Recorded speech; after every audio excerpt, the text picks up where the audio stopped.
करुणा को इंग्लिश में कंपैशन कहते हैं।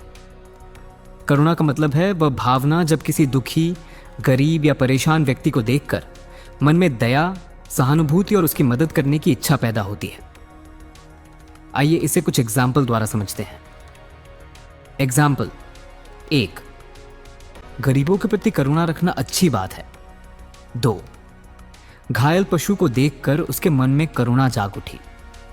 3, महात्मा बुद्ध ने सभी जीवों पर करुणा रखने का संदेश दिया।